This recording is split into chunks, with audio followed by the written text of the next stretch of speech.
Yes, right. Welcome back to Big TV Digital Exclusive. Big breaking news చూస్తున్నాం. మీర్పేట్లో సంచలనమైన హత్య case ఇప్పటికీ mystery వీడిందని చెప్పుకోవాలి. ఎందుకంటే DNA రిపోర్ట్స్ లో చాలా కీలకంగా మారింది. తన DNA రిపోర్ట్ తో చనిపోయింది మాధవి అని కూడా కోర్టు నిర్ధారించింది. ఎందుకంటే వాళ్ళ శాంపిల్స్ DNA శాంపిల్స్ తీసుకున్నారు కాబట్టి చనిపోయింది మాధవియేనా లేదా ఇంకా ఏదన్నా అని కూడా తెలుసుకోవడానికి వాళ్ళ పిల్లల శాంపిల్స్ తో పాటు DNA రిపోర్ట్ కూడా మ్యాచ్ అవ్వడం జరిగింది. అయితే మీర్పేట్ మాధవి హత్య కేసులో కీలక మలుపు తిరగడం అయితే మనం మీరు చూడొచ్చు. ఎందుకంటే పోలీసులకు దగ్గరకు చేరింది ఈ DNA రిపోర్ట్. తల్లి ఇంకా పిల్లల DNA తో మ్యాచ్ కావడంతో చనిపోయింది మాధవి అని కూడా క్లారిటీ వచ్చేసింది. అయితే DNA రిపోర్ట్ తో గురుమూర్తికి బిగిసింది ఉచ్చు అని చెప్పుకోవాలి. అండ్ సంక్రాంతి సెలవుల్లో మాధవిని హత్య చేశాడు గురుమూర్తి. అయితే ముక్కలు ముక్కలుగా నరికి ఉడకపెట్టడంతో ఏ ఛాన్స్ కూడా లేకుండా పోయింది. అంటే ఎక్కడ నుంచి మాధవి అని కన్ఫర్మేషన్ లేకుండా పోయింది. ఎందుకంటే ఉడకబెట్టడం తర్వాత DNA రిపోర్ట్స్ ని వాళ్ళు తీసి మార్చరీకి అది పంపించడం కూడా చాలా కష్టం అవుతుంది. పోస్ట్ మార్టం కి కూడా కష్టం అవుతుంది. కాబట్టి ఎటు తిరిగి ఎట్టకేలకి మొత్తానికి ఎవిడెన్స్ మాత్రం కలెక్ట్ చేసి తన హెయిర్ ఫాలికల్ నుంచి వాళ్ళ పిల్లలది ఎక్స్ట్రాక్ట్ చేసినప్పుడు కూడా రెండు DNA మ్యాచ్ అవడంతో చనిపోయింది మాధవి అని కూడా నిర్ధారించారు. అయితే ఇప్పుడు చెరువులోకి పడేశాడు అని కూడా భర్త గురుమూర్తి ఒప్పుకున్నాడు. ఎలాంటి ఆధారాలు లేకుండా ధ్వంసం చేసేసినా సరే అటు తిరిగి మొత్తం ఆ ఇంట్లో ఎవిడెన్స్ కలెక్ట్ చేసి మాధవి DNA ఇంకా పిల్లల DNA మ్యాచ్ కావడంతో చనిపోయింది మాధవి అని కూడా ఫిక్స్ అయిపోయారు. సో ఇప్పుడు గురుమూర్తికి ఎటువంటి శిక్ష పడుతుందన్న దానిపైన అయితే వేచి చూడాలి. ప్రతి చిన్న విషయం కూడా ఎందుకు చంపాల్సి వచ్చింది అని గురుమూర్తిని డీప్ గా క్వశ్చన్ చేస్తే తను చెప్పిన ఆన్సర్ ఏంటంటే ప్రతి చిన్న విషయం కూడా తల్లిదండ్రులకు చెప్తూ వస్తుంది. చిత్రహింసలు పెడుతున్నాడని కోపం పెంచుకున్నాడు గురుమూర్తి. అండ్ ఇంట్లో జరిగే ప్రతి విషయాలు కూడా వాళ్ళ తల్లికి అంటే మాధవి వాళ్ళ తల్లికి కాల్ చేసి చెప్తుందనే కోపంతోనే ఇదంతా చేసినట్టు కూడా గురుమూర్తి తెలిపాడు.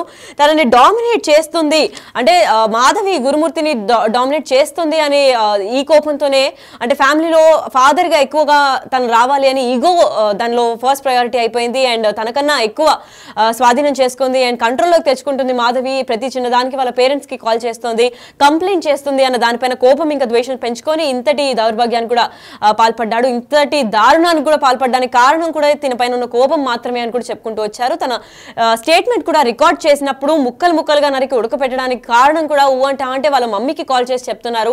వాళ్ళ పేరెంట్స్ కి ఇంట్లో ఏం జరిగినా చెప్తోంది. అంతేకాకుండా నన్ను డామినేట్ చేస్తోంది. అది నేను తీసుకోలేకపోయాను, తట్టుకోలేకపోయాను కాబట్టి ఇంతటి దారుణానికి కూడా పాల్పడ్డాను అని కూడా చెప్పుకుంటూ వచ్చారు. అయితే ప్రస్తుతం దీని గురించి మరింత అప్డేట్ ఇవ్వడానికి మా ప్రతినిధి సురేష్ లైన్ లో ఉన్నారు. వాడిని తెలుసుకుందాం. ఎస్ సురేష్, చెప్పండి. ఇప్పుడు DNA రిపోర్ట్ కూడా మ్యాచ్ అయిపోయింది అంటే చంపింది మాధవినే అని కూడా పోలీసులకి ఇటు పక్క కోర్టుకి ఇంకా అధికారులకు కూడా తేలిపోయింది. సో ఇప్పుడు దీని నెక్స్ట్ స్టెప్ ఏమై ఉంటుంది? అండ్ గురుమూర్తిని అరెస్ట్ చేస్తారా, లేదంటే ఉరిశిక్ష వేస్తారా, లేదంటే లైఫ్ టైం ఇంప్రిజన్మెంట్ ఉంటుందా సురేష్? మాధవి హత్య కేసులో చాలా కీలకమైన పరిణామం చోటు చేసుకుంది. ఎందుకంటే చనిపోయింది మాధవియా కాదా అనే దానికి సంబంధించి DNA రిపోర్ట్ ను ఫోరెన్సిక్ ల్యాబ్ కి, ఎందుకంటే మాధవి ఇంట్లో దొరికిన కొన్ని బ్లడ్ శాంపిల్స్ ని అదే విధంగా క్లూస్ టీమ్ దగ్గర ఉన్నటువంటి లేటెస్ట్ టెక్నాలజీ ద్వారా బ్లూ సెల్స్ అనేది సంబంధించిన టెక్నాలజీ ద్వారా పూర్తిగా ఏదైతే బ్లడ్ శాంపిల్స్ ఉంటాయో బాత్రూమ్ లో వాటన్నిటిని సేకరించి ఫోరెన్సిక్ ల్యాబ్ కి పంపించారు పోలీసులు. ఆ ఫోరెన్సిక్ ల్యాబ్ రిపోర్ట్ ఇప్పుడు పోలీసులకి చేరింది. ఎందుకంటే దాదాపు ఆమె తల్లిదండ్రులతో పాటు పిల్లలకు సంబంధించిన బ్లడ్ శాంపిల్స్ కూడా తీసి ఆ DNA తో మ్యాచ్ చేశారు. చనిపోయింది మాధవే అని చెప్పేసి ఫోరెన్సిక్ ల్యాబ్ రిపోర్ట్ ఇప్పుడు అందించడం జరిగింది. ఈ రిపోర్టు కేసులో చాలా కీలకంగా ఉండబోతుంది. ఎందుకంటే చనిపోయింది మాధవి కాదు అని నిందితుడు వాదించే అవకాశం ఉంటుంది, తప్పించుకునే అవకాశం ఉంటుంది. కాబట్టి పోలీసులు అన్ని ఆధారాలు సేకరించి DNA టెస్ట్ ద్వారా చనిపోయింది మాధవి అని చెప్పేసి ఇప్పుడు నిర్ధారణకు వచ్చారు. కాబట్టి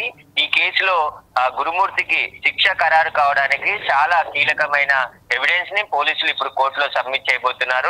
DNA రిపోర్ట్ అంతా కూడా ఫోరెన్సిక్ ల్యాబ్ నుండి వచ్చేటువంటి DNA రిపోర్ట్ కాపీస్ అన్నిటిని కూడా కోర్టుకి సబ్మిట్ చేసి నిందితుడికి శిక్ష పడే విధంగా అనేక సాక్ష్యాలు ఇప్పటికే సేకరించడం జరిగింది. కొత్తగా వచ్చిన BNS యాక్ట్ ప్రకారం నిందితుడికి కఠినమైన శిక్ష పడేందుకు పోలీసులు అనేక ఆధారాలతో పాటు సాక్షులను కూడా కోర్టులో ప్రవేశపెట్టడం జరిగింది. దీనికి సంబంధించి సీసీ ఫుటేజ్ కావచ్చు, టెక్నికల్ ఎవిడెన్స్ తో పాటు ఇప్పుడు DNA రిపోర్ట్ కూడా చాలా కీలకంగా ఉండబోతుంది. ఎందుకంటే నిందితుడు చాలా పకడ్బందీగా భార్యని హత్య చేసి మృతదేహానికి సంబంధించిన ఆనవాళ్లు ఏవి దొరకకుండా ప్రయత్నిస్తే తాను కేసు నుంచి ఈజీగా తప్పించుకోవచ్చు అనే క్రిమినల్ బుద్ధితో అతను డెడ్ బాడీని ఏ మాత్రం ఒక పీస్ కూడా దొరకకుండా పూర్తిగా ముక్కలుగా నరికేసి ఆ తర్వాత హీటర్ లో ఉడకబెట్టి వాటిని మళ్ళీ దంచేసి బాత్రూమ్ లోనే ప్లేస్ చేసి పూర్తిగా మిగిలిన ఏదైతే భాగాలు ఉంటే వాటన్నిటిని కూడా ఆయన చెరువులో పడేయడం జరిగింది. కాబట్టి ఇక మృతదేహం దొరకలేదు కాబట్టి ఈ కేసు నిలబడదు అని చెప్పేసి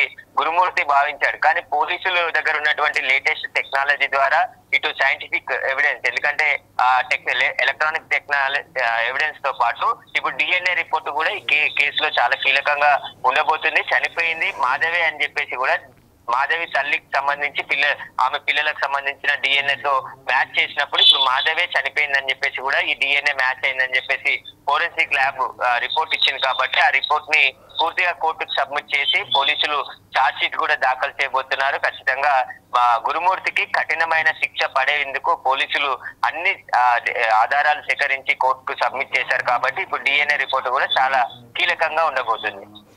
right, thank you so much for the information Suresh. Yes, అయితే డిజిటల్ ఎక్స్క్లూజివ్ గా కూడా చూస్తున్నాం. మీర్పేట్ మాధవి హత్య కేసులో కీలకమైన మలుపు కూడా తిరిగింది. ఎందుకంటే పోలీసుల దగ్గరకు ఇప్పుడు ఫైనల్ గా డిఎన్ఏ రిపోర్ట్ కూడా చిక్కింది. అండ్ తల్లి ఇంకా పిల్లల డిఎన్ఏ రెండు కూడా మ్యాచ్ కావడంతో మాధవి డిఎన్ఏ అని కూడా పోలీసులు ఇటుపక్క అధికారులు కూడా నిర్ధారించారు. ఎందుకంటే ఇప్పటిదాకా కూడా ఫస్ట్ కుక్కని చంపి మర్డర్ చేసినట్లు కూడా ఈ కేసులో పేర్కొంది. కాబట్టి ఫస్ట్ అది కుక్క డెడ్ బాడీయా లేదంటే నిజంగా మాధవిని చంపాడా లేదా ఇంకా ఏమైనా ఉన్నాయా అనే దాని గురించి డిఎన్ఏ రిపోర్ట్ చాలా కీలకమైన ఎవిడెన్స్ గా కూడా మారింది. ఇప్పుడు ప్రస్తుతానికి తల్లి ఇంకా పిల్లలది ఒకటే డిఎన్ఏ కావడంతో ఎస్ చనిపోయింది మాధవియే అండ్ చంపింది గురుమూర్తి అని కూడా పోలీసులు ఒక నిర్ధారణకు వచ్చారు. అండ్ ఈ రోజు ఆ డిఎన్ఏ రిపోర్ట్ కూడా కోర్టులో సబ్మిట్ చేయబోతున్నారు. దాని తర్వాత డిఎన్ఏ రిపోర్ట్ తో గురుమూర్తికి ఈ బిగిసింది ఉచ్చు అని కూడా చెప్పుకోవాలి. ఎందుకంటే ఉచ్చు మరింత గట్టిగా బిగిసింది. ఎందుకంటే ఫైనల్ గా ఇప్పుడు చంపింది గురుమూర్తి అనేది కూడా డిక్లేర్ అయిపోయింది. అండ్ డెడ్ బాడీ మాధవిదే అని కూడా డిక్లేర్ అయిపోయింది. డిఎన్ఏ రిపోర్ట్ కూడా ఎవిడెన్స్ గా నిలిచింది. కాబట్టి అసలు ఎందుకు చేశారు, ఎప్పుడు చేశారు అంటే సంక్రాంతి సెలవుల్లో మాధవిని హత్య చేసినట్టు కూడా గురుమూర్తి ఒప్పుకున్నారు.